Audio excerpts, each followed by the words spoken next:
Okay, well, welcome everyone to Carnegie Mellon University in Canada. I'm John O'Brien and I'm the Associate Dean at CMUQ, and it's my pleasure to welcome today's lecture. Today's discussion is part of the Gloriana and Clair Distinguished Lectures in 21st Century Librarianship here at CMUQ. The series is named in honour of the Dean of Library, Emerita, who served as Dean of Carnegie Mellon University Libraries from 1998 to 2013. Gloriana St. Clair dedicated her career to building the digital library of the future. Today's guest continues that work of using technology to reinvent a 21st century library. Jason Griffey is an affiliate fellow at the Berkman Klein Center for Internet and Society at Harvard University, and the creator of the Library Box project, an open source portable digital file distribution system. He is also the founder and principal at Evenly Distributed, a technology consulting and creation firm for libraries, museums, education, and other non-profits. Jason works on technologies that provide open and robust access to information for the future, such as blockchain and other decentralized technologies. For many of us, blockchain is a fascinating topic. In fact, it's hard to go by a day without sort of blockchain grabbing some sort of press coverage there. And you find that there are two extremes. One camp would say blockchain is the greatest disruption that's ever happened to date. It's the biggest thing that's happened at the moment. And the other camp would say it's overhyped. So it's interesting, it's fortunate that we have Jason Griffey here today to share his perspective on the blockchain and how it can influence the modern library. So please join me in welcoming Jason Griffey. Thank you very much. Hello, everyone. Thank you so much for agreeing to spend your afternoon with me. Thank you to everyone who was involved in bringing me here to Carnegie Mellon, Qatar. I'm incredibly pleased and excited to be here to talk with you today. I'm going to do a little bit of both, hype and reality, I hope. My goal is to get you a little excited about the blockchain and about the potential for some of the new decentralized technologies that are coming along, as well as try to illustrate some of the opportunities for libraries in this space, and information systems in general. The thing that most people think of, I guess, when they think of blockchain is Bitcoin, and that's because it was the original sort of instantiation of this technology, right? And Bitcoin came along almost a decade ago at this point. It was revolutionary in that it was the first time that we had an opportunity for digital scarcity. It was the first time really where we had a provable, an opportunity to have a digital good that was provably scarce. That is, I have a Bitcoin, and I can give you a Bitcoin, and I can prove that I had it, and I can prove that I gave it to you, and you can prove that you have it, and no one else can own it, right? But that's not the way digital stuff works, right? The initial excitement about digital media was that it can be shared and, with everyone at all times, in all ways, forever. You can have perfect copies that everyone can participate in. And Bitcoin was the first example of a system that we had where we could kind of avoid that digital multiplicity. I'm going to avoid, that's the one and only time I think I'm going to use the word Bitcoin in this presentation. At least that's going to be my goal. So if you have questions about Bitcoin, no, I'm just kidding. No, that's fine. You can ask me questions. But I am going to concentrate much more on the underlying technology and on an exploration of the services that can be built on top of blockchain rather than the instantiation of blockchain technology that is Bitcoin.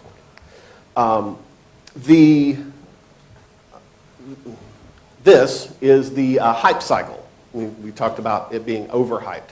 This is the cycle of public perception that accompanies most new technologies. So at this point in blockchain, we are well and off the top of peak of inflated expectations. Everyone at this point assumes it is a panacea for nearly everything in the world, that it will fix all of our digital problems. It will be ubiquitous, and it will be everywhere, and it will do all things.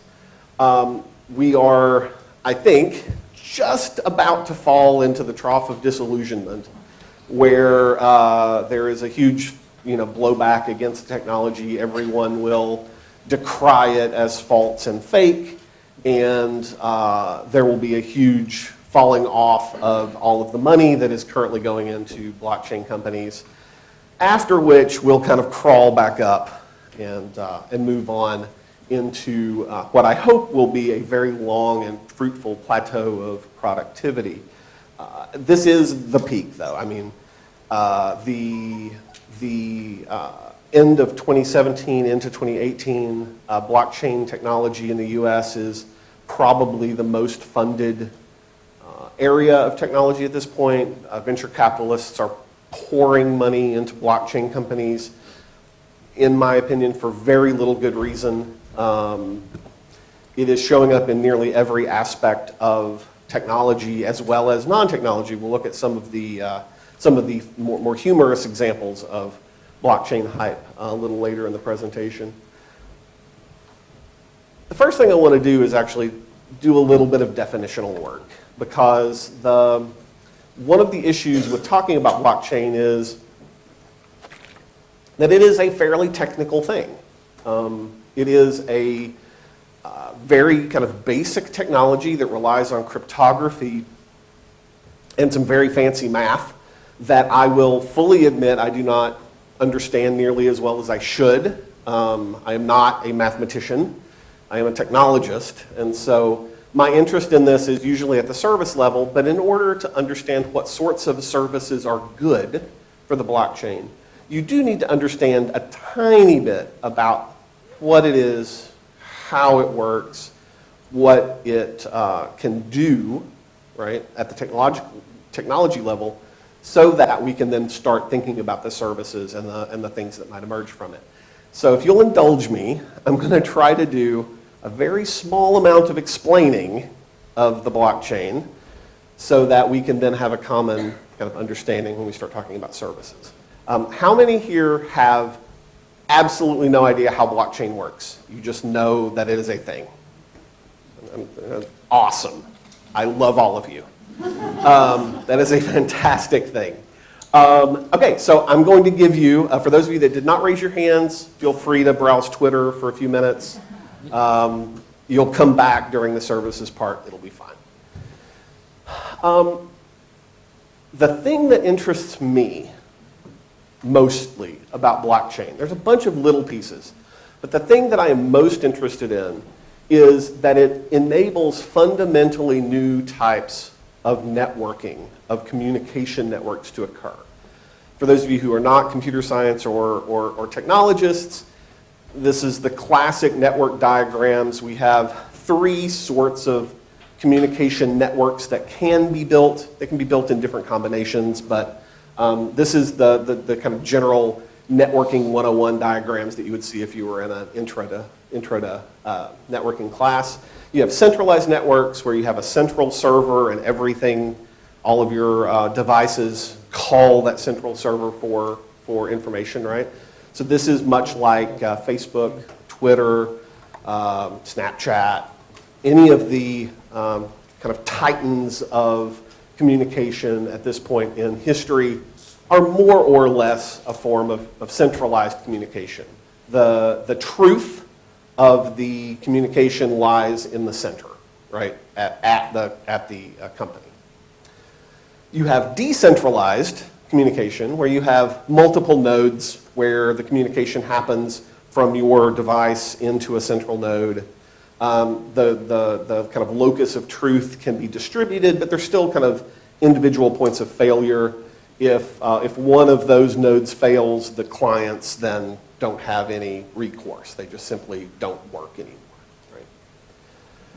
And then you have distributed, which is a web of connections, wherein any single client, any single user of a network is both a consumer and a producer for that network. So if I were in this final diagram to, smash one of those nodes, the network really doesn't care. Everything else keeps working, regardless of, if I just smash one of them. Now, for those of you that know a little bit of internet history, right, the internet itself was originally designed to be a distributed system, right? The US government originally designed the ARPANET, which moved on to be the backbone of the internet, in order to survive catastrophe. So it was designed in a distributed way. Forces of both economy and some forces of technology have pushed that model. And now, at this point, we are much more in a decentralized, or even in some cases, a centralized system. Here in Qatar, you have one node that takes you out to the rest of the internet, right? You have one line. If that gets cut, what happens? Nothing works, right? So that is an example. It shouldn't work like that. We should have a more distributed, decentralized communication system. Unfortunately, economics and technology have not provided that for us. Blockchain can. By its nature, technologies built on top of a system like blockchain, and I'll actually mention a handful of others. There are other technologies in this space, are kind of fully distributed systems. If I am participating in a system that is built on top of blockchain, typically, not always, but typically, I am both a producer and a consumer. If I stop participating in the system, no one else cares. It continues to work for everyone else. Half of the system could go down, wouldn't matter. It still keeps chugging along. So this robustness, this ability of blockchain systems to resist control, to resist damage, is, I think, one of the things I am most interested in. A lot of the examples I'm going to give in a little bit have other advantages over centralized systems, but this one I think is key to understanding why blockchain may be something that we should all think of and care about for the future. So now we get into the what is a blockchain. What is a blockchain? Blockchain technology is effectively a very fancy ledger. It's just a very fancy set of transactions. Those transactions have behind them, again, some fairly advanced cryptography, some fairly advanced math, some hashing systems, other things that verify who put the transaction there, that verify when the transaction happened, that verify if the transaction is a part of another transaction. Right? There's some math hiding in my explanation. It's okay, you can trust me. It's there. But it's just a ledger, really, is what it is. So it's just sets of information that are gathered together. Right? So we have different transactions. Those are gathered together, wrapped in a little wrapper called a block. They're kind of put together in a block. Blocks can be different sizes. Famously, this has been an argument among all of the existing blockchain implementations. How big should that block be? How much information should we pack into it? The key is that it gets kind of packaged in a specific way. It gets attached to other transactional units, other blocks. And one block, the block 44, has in it the mathematical history of block 43. And block 43 has in it the transactional history of block 42, et cetera, et cetera. This is why it's called a chain, right? A chain of blocks is literally what's going on here. Each of these has the history of the entirety of the chain attached to it, which means that for any given transaction, we can verify all of the things I mentioned earlier. We can verify who, where, when, how, if it's attached to another transaction. This turns out to be, and this happens transparently just as part of the system. Mathematically, it is very difficult then for anything in the past of the system to be changed. So if I wanted, for instance, to go back, let's say there's an entry on block 34, and I wanted to, I'm a bad actor. I'm an enemy in some way, right?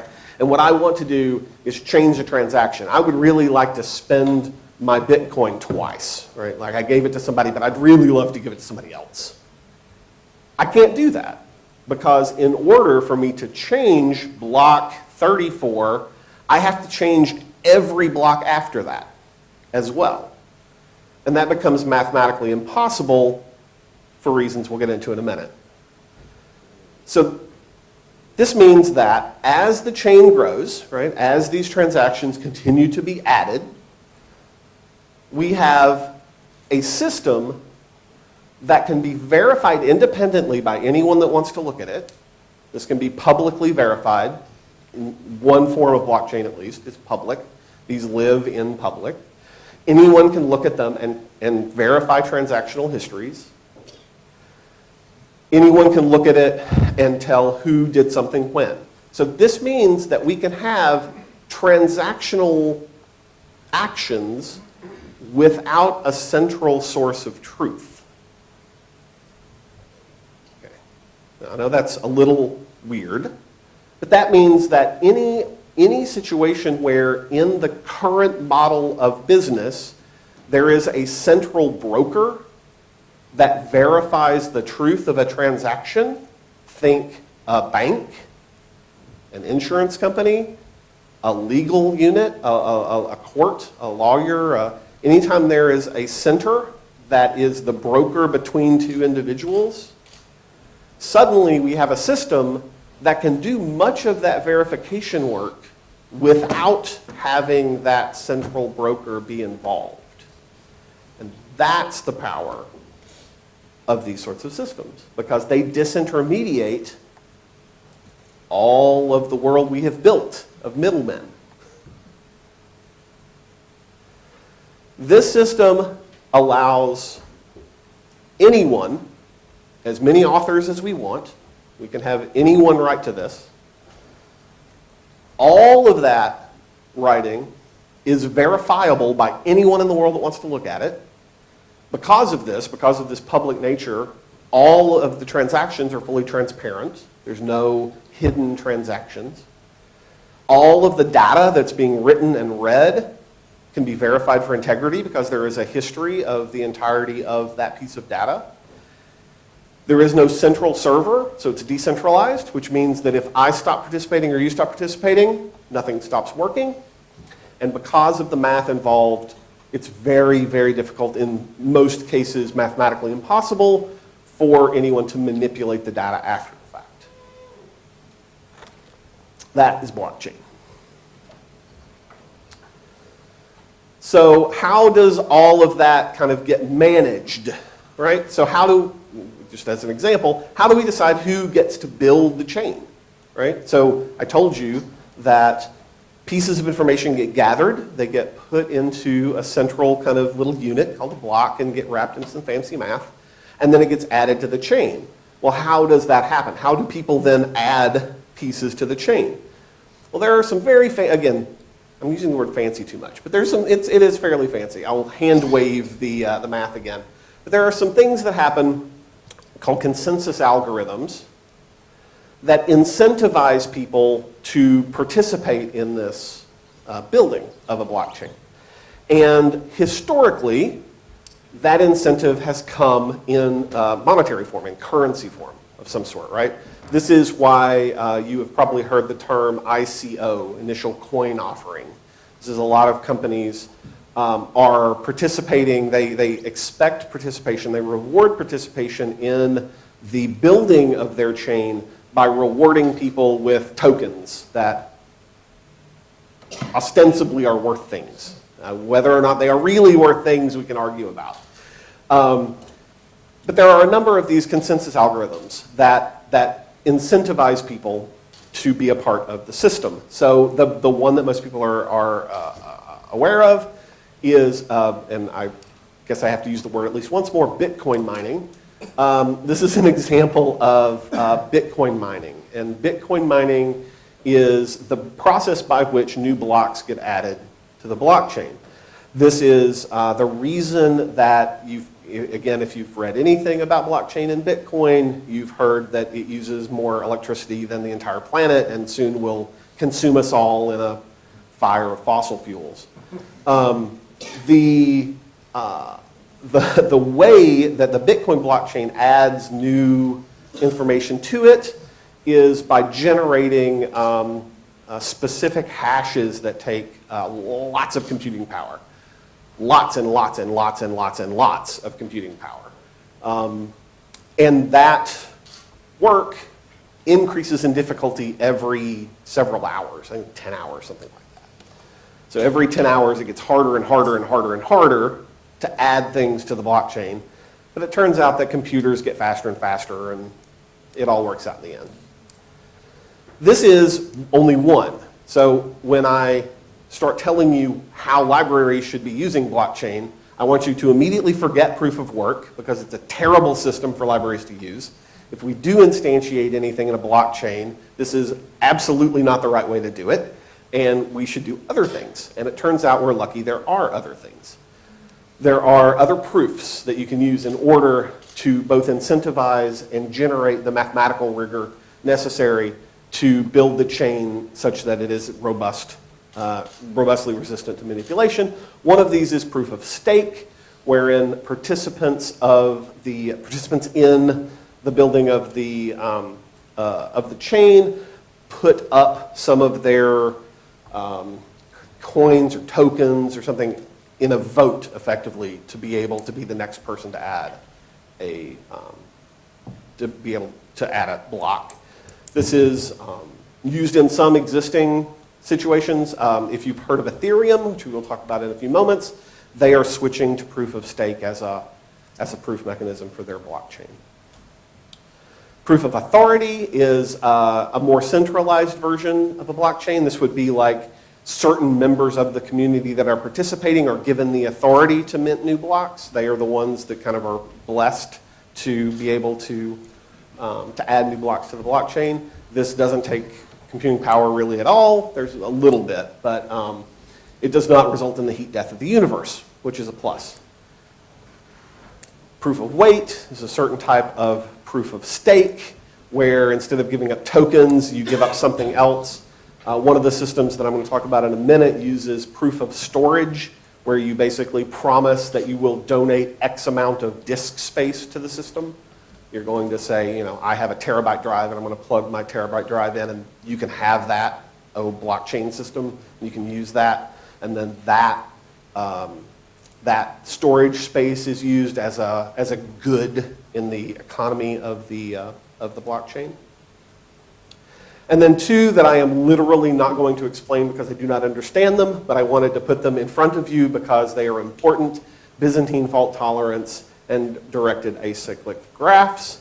Both of these, if you are interested in the math behind how proofs can happen in ways that are not directly related to blockchain, Byzantine fault tolerance and directed acyclic graphs are two of the ways that happens. So there's some Google homework for you. So we come back to the ledger. We come back to, now that we've kind of gone through what a blockchain is, how it gets built, let's come back and look at the ledger. I described it as a ledger because that's really what the original instantiation of the blockchain was designed to be. But as it turns out, a ledger is really just another fancy way of saying database, because a ledger has described entries, a database has described entries, a ledger has structured data, a database has structured data. Anything you can do in a ledger system, you can also do in a database system. And so one of the major turns in the history of blockchain technology is people realized, oh, we can actually use blockchain not just to store transactions of coins, we can actually put anything we want to in there, including full programming languages. Because if you can write data to something and read data from something arbitrarily, you can make that a programming platform. And so the second largest of the current blockchain systems is a system called Ethereum. Ethereum is also a coin-based system. It does use tokens or coins as its kind of backbone, as its way to generate both money and to sort of the economy of the blockchain that Ethereum is attached to. Ethereum, however, doesn't want to be a currency. Ethereum wants to be a general programming platform for everything in the world. And it is an open programming platform. You can write anything that you, games, anything you can write a program for, you can instantiate that on the Ethereum blockchain. And it would have all of the advantages of the blockchain system that I described to you earlier. That is, robustly resistant to manipulation, distributed across all nodes, impossible to censor or shut down. All of the advantages that come with blockchain. On top of that, you get universal computability. The first use of the Ethereum system was for something called smart contracts. They were really interested, the people that designed Ethereum were very interested in disintermediating the legal profession. They really wanted to tell the lawyers to go jump. So the first thing they did was try to figure out how you could write contracts into this system, wherein I would agree to something, you would agree to something, and the system would enforce it, right? Not a lawyer, not a judge, not a legal system, but the system itself. This is a fairly simple sort of thing to understand if you reduce it to like a common sort of monetary transaction that would have some legal overtones. If I wanted to, for instance, sell you a car or sell you a house, we could write a contract up, we could instantiate it on the Ethereum blockchain. It could have requirements for both sides.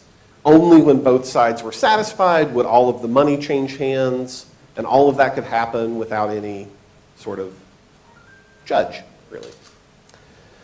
The first example of this, the biggest by far, was a smart contract that was created very early in Ethereum's history called the DAO, D-A-O. And DAO, D-A-O, stands for Distributed Autonomous Organization. This was an idea wherein some fairly misguided people thought they could create a sort of mini society writ large on through calculation and blockchain. DAO was open source. It was a platform by which people would invest and then decide where money went. Unfortunately, because this was a smart contract, it didn't care what people wanted. It only cared what the programming said. And someone that was smarter than the people that wrote it realized that there was a programming error and they could steal everyone's money. So they did. I was looking to see if I had the number. It was $17 million, something like that they ended up stealing.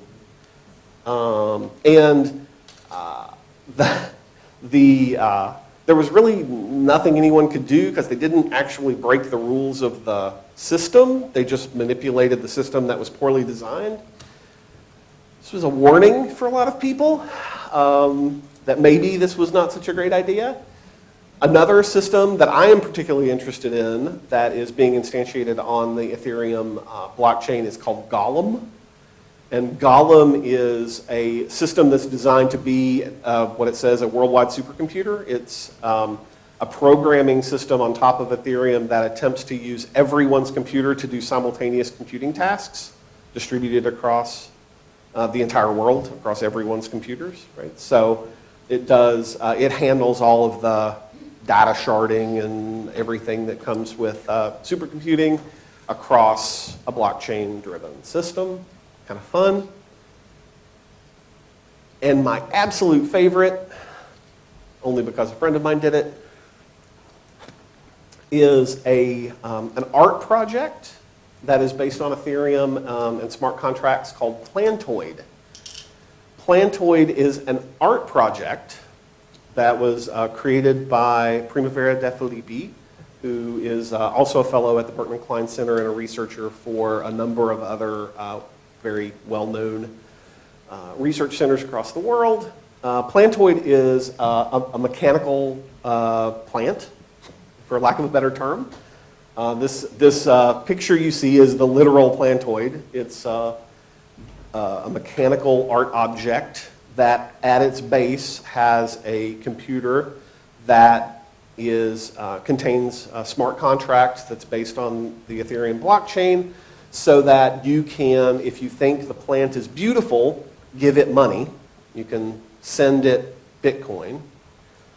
Once it hits a threshold of Bitcoin, once it gets enough money, it will, as a part of its smart contract, contact artists to see if they are interested in building another copy of itself.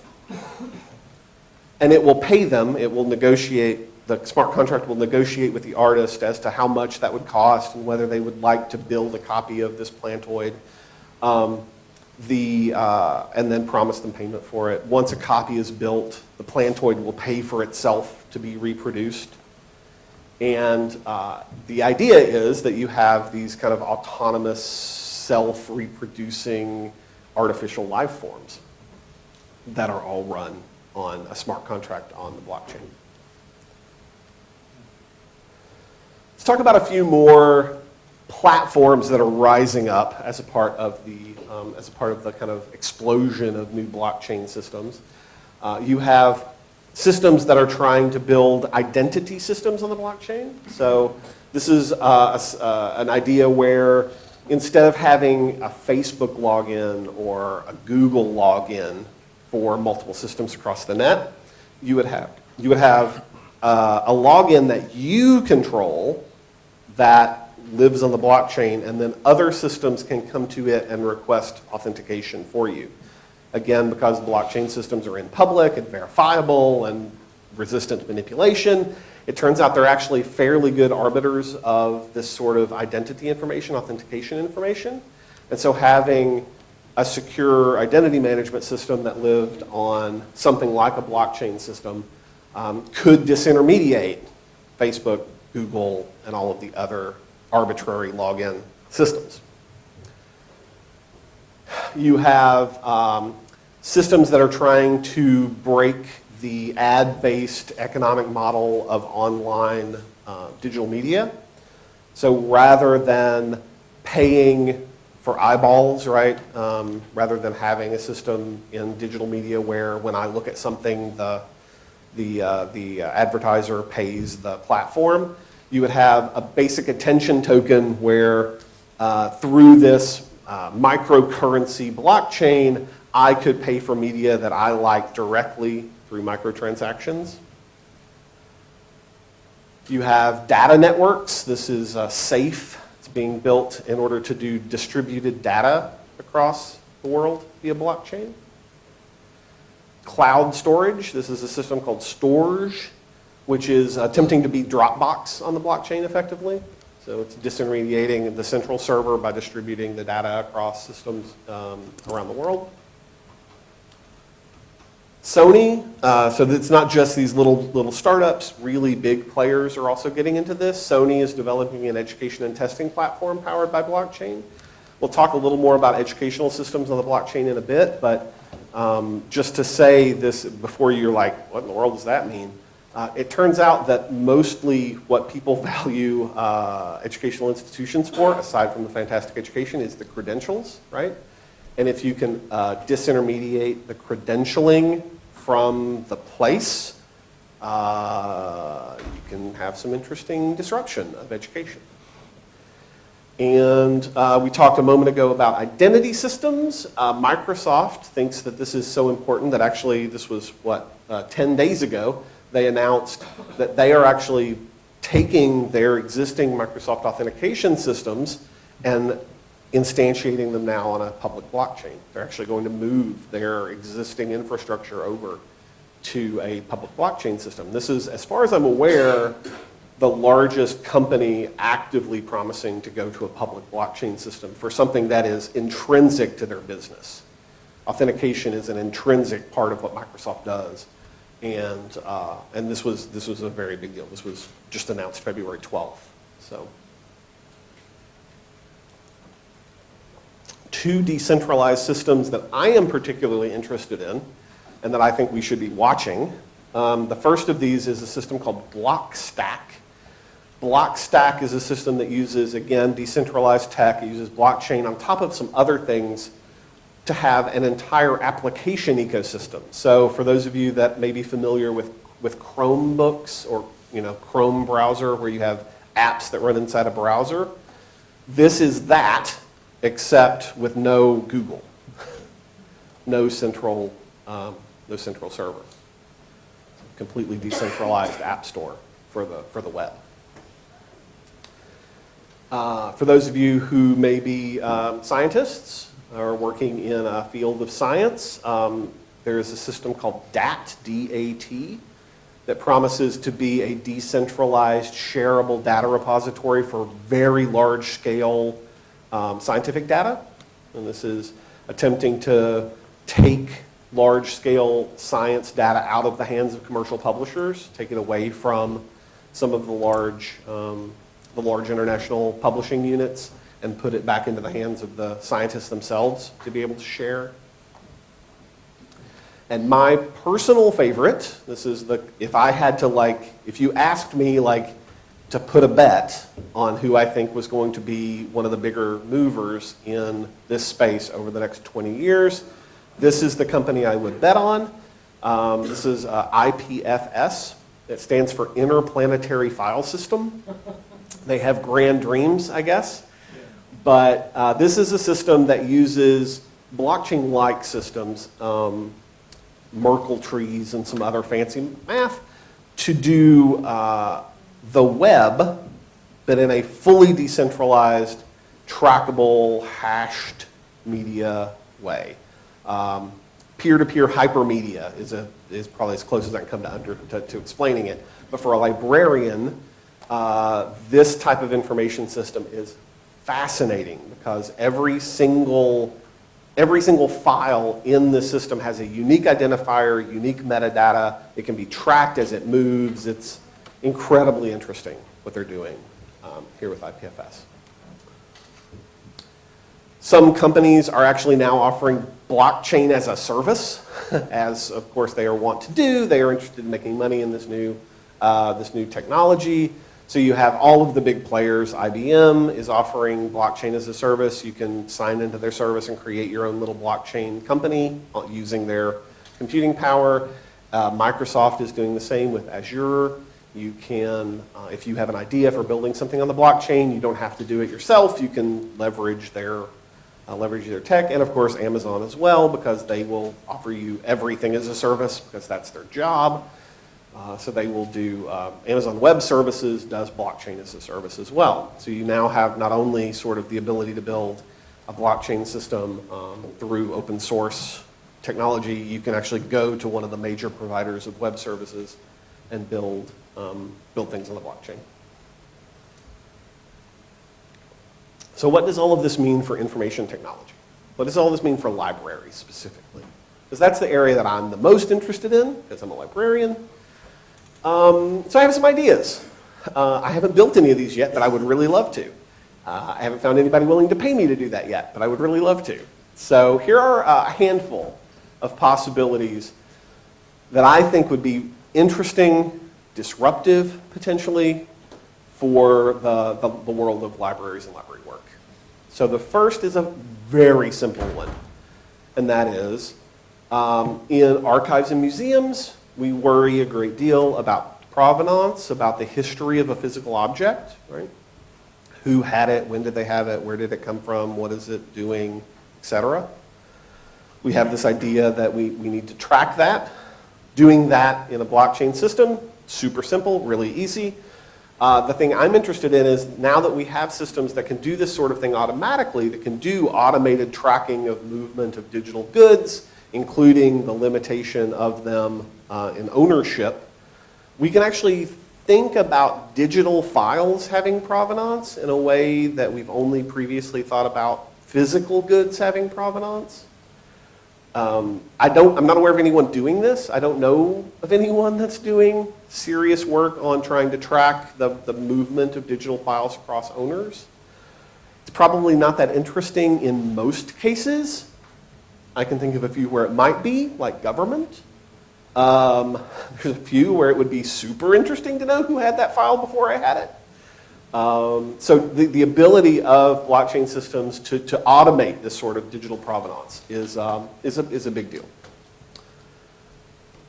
The one that I am most interested in probably is the idea of taking our existing models for bibliographic metadata and expanding those out into a distributed, decentralized system via something like blockchain. In the US, we mostly rely on OCLC as an arbiter of truth for our bibliographic metadata. The Library of Congress is another of those sorts of central arbiters of truth. We don't need to do that if we have a public system like a blockchain. We could have libraries arbitrarily writing all libraries, everywhere, all of them in the world for free, all writing their bibliographic metadata to a central system, all of which was trackable, all of which was verifiable, all of which could be then built upon over time. You could have metadata updates that you could track across a single work. You could, when you are reading data out, choose the library that you think does a particularly good job and only read their metadata and ignore all the rest. A lot of interesting things could come from libraries banding together to build a blockchain system to handle their bibliographic metadata. One of which would be we wouldn't need to pay people arbitrarily large sums of money to be the central source of truth for our metadata. Super interesting. I really would love to find a few libraries willing to experiment with this. In the US, we have a legal concept called first sale. First sale rights are a thing that are part of our copyright system effectively, wherein if I buy a physical good, if I buy a book, a physical book, right?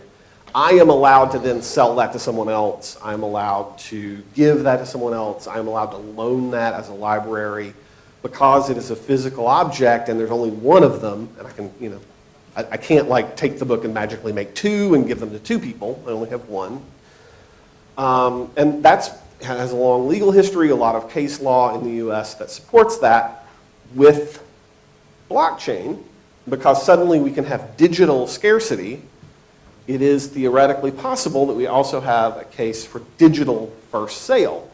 This would mean that if Amazon sold me a book and I could prove that I owned it on a public blockchain, I could then sell it to someone else, which we can't do now. This would need to be arbitrated in the courts. There's a lot of work that would need to be done there, but blockchain systems could give us a legal background to actually defend this position, which would be super exciting for libraries. We talked a moment ago about credentialing, right, through education, distributed verifiable credentialing. If there was a universal system by which all kind of recognized experts in education credentialed people onto a public blockchain, you could actually have a university that didn't live in a spot or a place, but instead you could be credentialed individually by professors, gather the credits necessary across time and space instead of across place. Because blockchain has this, again, verifiability and robust resistance to manipulation. It's fairly interesting and aggressive, but it's possible. This is where I live, by the way. I put that in there specifically so I could show you a picture of where I live. Distributed verifiable sovereign identity. There's a lot of buzzwords in that for those four. Those are all buzzwords. All I mean is if libraries, again, banded together and built a universal system of authentication, we could provide people with a library card that literally worked in any library that you happen to walk into without having to verify who you were and bring an ID and everything, right? Because that would all be stored in an authoritative, authenticated place that's distributed and doesn't have the ability to be controlled or centralized. We could have a universal library card where you could go anywhere in the world, maybe, and just walk into a library and borrow a book. And of course, it's not all roses. There are problems. There is a risk with these systems, even though they are designed to be decentralized. They're designed to be distributed. The way they are governed has a lot to do with spreading power among people. Even then, there is a great risk for centralization of power. For Bitcoin, this can be found by miners who control a certain amount of mining in the system. So if, for instance, China has a huge amount of the Bitcoin mining potential in the world, they are sort of overly influential from a democratic point of view in what happens with Bitcoin. Any system that has some governance model has a threat of being centralized through politics or economy. So you have to manipulate the system in order to try to be resistant to that. Not all blockchains are. So it's something we have to worry about and think about. There is a huge gold rush right now going on. I used this term earlier, ICO, initial coin offering, because coins and tokens and currency is a lot of the way people think about blockchain systems, even though it's not necessary and even though you can build blockchain systems that have nothing to do with them. It is the way that most of the news is being spread. And so there is a gold rush mentality, right? Like if I can build the next big thing and get people to give me lots of money for it through an ICO, then I don't have to worry about it and I can just run away with the money. There is a lot of hype and threat in that setup. One good example of the hype curve that we are on is this happened in the US. There was a company that made iced tea, a drink company, literally bottled drinks, this was their stock price.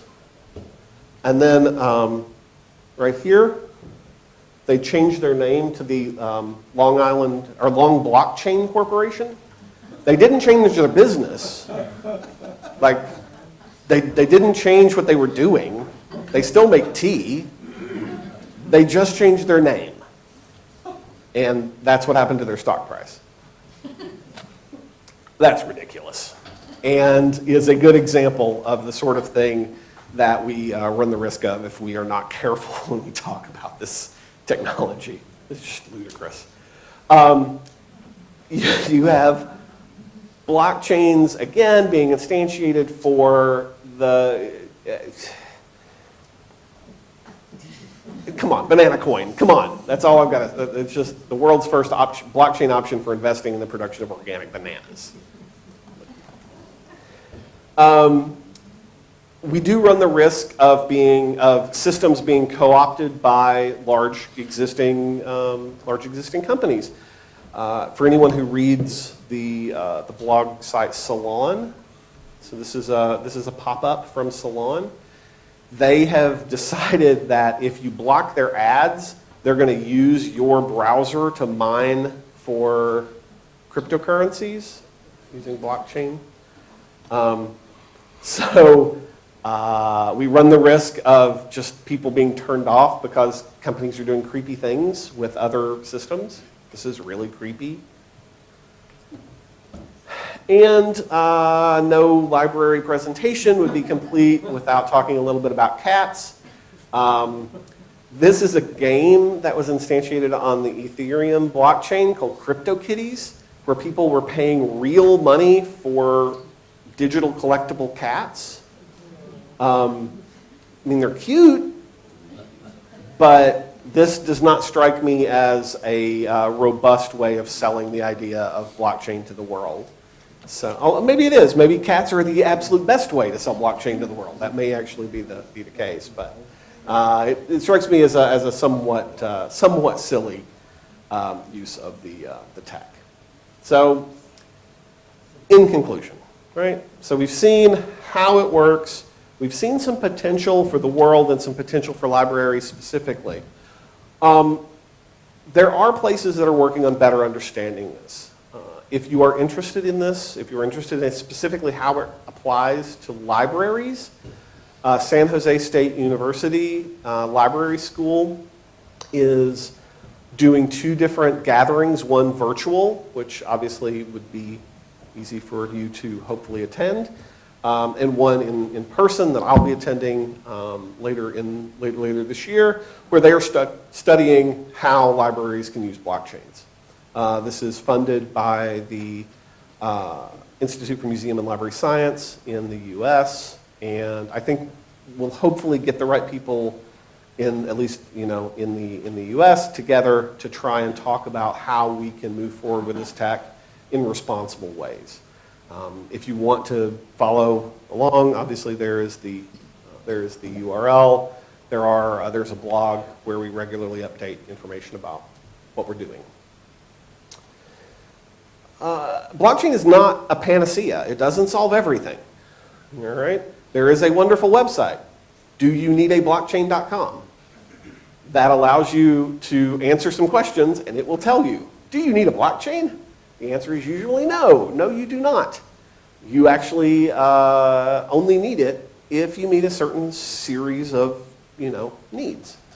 But I do think that those come up in library science. We deal with information in very interesting ways, and I think blockchain is an answer for some of the things that would make us more future-proof.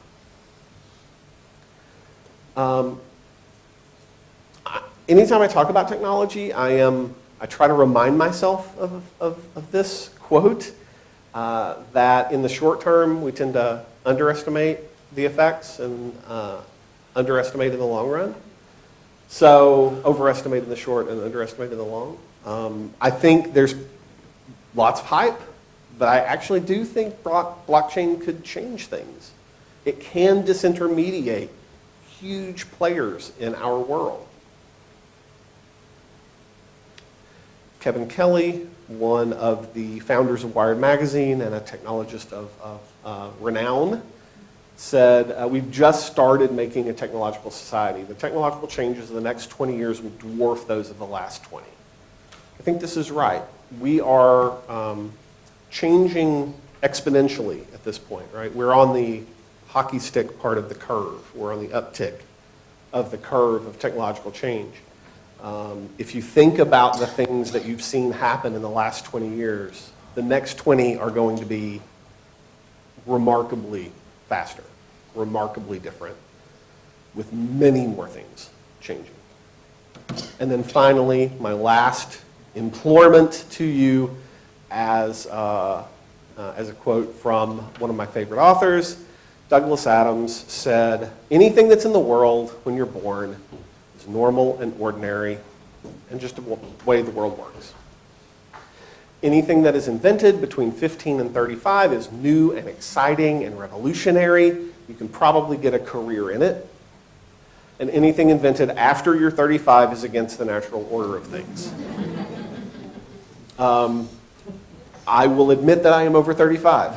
And I rage against this every day, where I don't want to fall prey to the belief that new technologies are not going to change the world, right?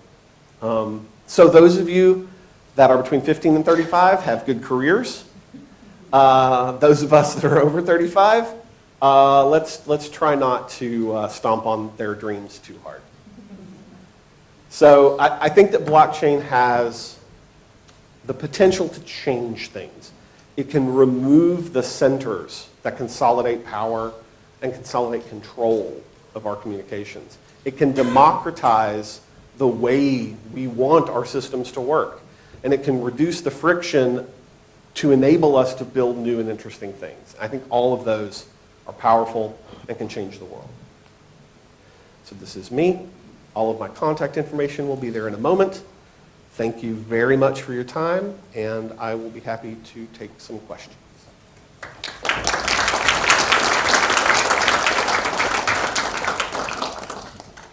Questions? Yes, Yes, sir. if I may, I'd like to bring to your attention a couple of potential threats. Sure. One big, huge one, and the other one a threat, let's say a death of 1,000 pets. The big, huge one, quantum computing, Sure. which is a very powerful new type of computing Yes. that would make all of our computing capacity at child's play now. Yep. Could easily break apart any kind of system created on the blockchain. Yes. How would you address that? Yep. The death of 1,000 cut is, okay, I'm a records manager. Okay. This is like evidence of transactions. And when do you destroy material? How do you destroy material? Good. How do you disposition? How does Yep. that apply to a blockchain environment? Yeah. No, both of those are fantastic questions. You are absolutely correct about quantum computing, right? Quantum computing has theoretically the ability to render effectively all of our encryption, useless. I assume that we would use quantum cryptography then to move forward, right? Keeping secrets in a world of quantum computing is a thing I am interested in. I don't know much about it. To be honest, I don't. But you're right. I mean, that is a huge threat to our existing sorts of hashing cryptography functions. It just kind of wads it up and throws it in the trash. Blockchains, in general, there are a few that have been claimed to be anonymous in hard sorts of ways of the word. But they're not typically used for privacy, right? So if what we're worried about is the privacy of communication, which I also worry about, I think quantum computing is far more of a threat because it does break kind of all of our existing models of privacy for encryption.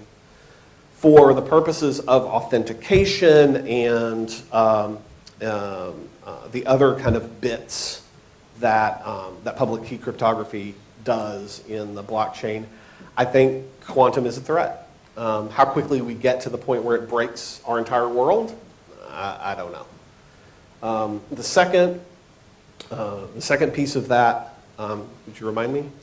Oh, disposition. Yes, that's right, the records management. There are ways to render old information useless, right? If you destroy the private key that is encrypting a piece of information, it's gone. Isn't that tantamount to just deleting the table of contents rather than the content itself? Well, okay, we would still, you're right. So you're right, we would still risk a future quantum unlocking of the data, right? In the current world, our current computing paradigm, if you destroy the private key, as far as we are aware, right, unless the NSA or someone has a computer that's capable of it, then it's unknowable. Quantum changes that. It is potentially possible that again, even the destruction of a private key is not enough. I do think that so blockchain systems can be engineered in different ways. I can imagine a situation where you would have a blockchain system where the blocks at a certain length would fall off, right? But that the length would be designed such that the new transactions were still protected, right? That there was still a history enough so that they would be protected while maintaining this sort of falling off of the end, deletion at the end. I have not seen one of those. I can imagine it, but I don't think there's anything necessarily that would prevent such a system from being robust in a blockchain. Decentralization. Because if you're going to do that, then rather than being based on a date Yeah. expiry, it's a trigger of an event, of a business transaction. Yes. That, But the blockchain systems are synchronous. They generally synchronize themselves. You could have rogue nodes that chose not to synchronize and thus didn't participate democratically in the system. There's problems there, but both of those are great. Anyone else? Yes, in the back. Yes, sir. I was wondering how, if we as the library community want to build a blockchain system, for example, for the metadata, or then we would need to think about how to incentivize miners or Yes. how to keep our own server parks and so on. So all this probably also costs a lot of money and Yeah, I mean, servers are pretty cheap these days. servers are pretty cheap. I mean, I run a number of different nodes of a variety of blockchain instantiations on Raspberry Pis. You wouldn't do that for a production system, but it illustrates that they can be run on incredibly inexpensive hardware. They do not require the mining part, right? The actual hashing function for proof of work is computationally expensive and thus expensive in a power sense. It requires a lot of actual electricity. But as I said earlier, I would not use proof of work if I was designing a system for libraries. I would use some other proof mechanism. So proof of storage or something that was less harmful to the universe as well as less difficult to instantiate. So I would architect it not using proof of work for one. Second, it does. So that is another potential problem is rather than paying a central service, we are now simply absorbing that cost in a different way, right? It may not ultimately be cheaper to host your own blockchain than it is, for instance, for a library to pay OCLC an arbitrary amount of money to participate in their collective. I still think it would be worth doing, even if there was no net gain, because of the decentralization and the democratic nature of the system. So I think we would gain in other ways, even if not monetarily. Yeah?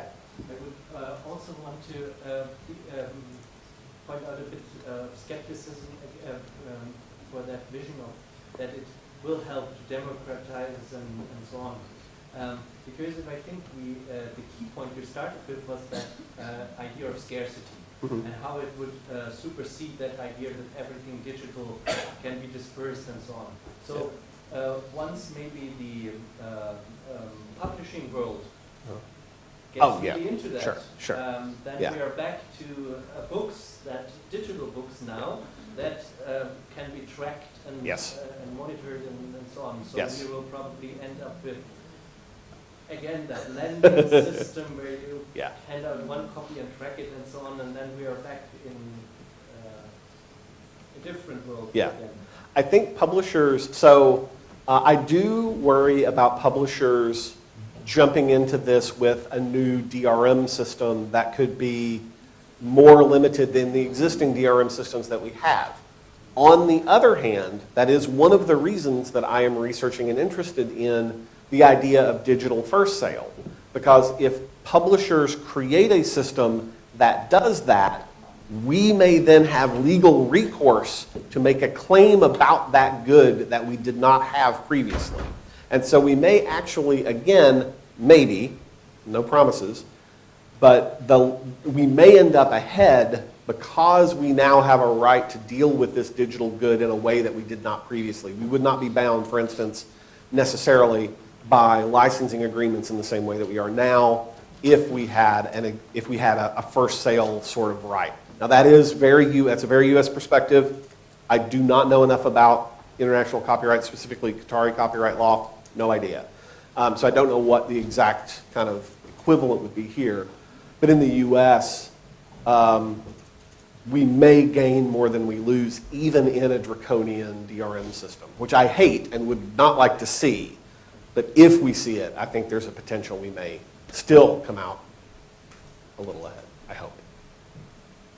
Okay, well, we've run out of Gone time over, here, yeah. so, I will be around, information will though. be available, Yeah. at the lunch. Yes. After. So again, let's thank Jason for. Thank you so much. Thank you, everyone.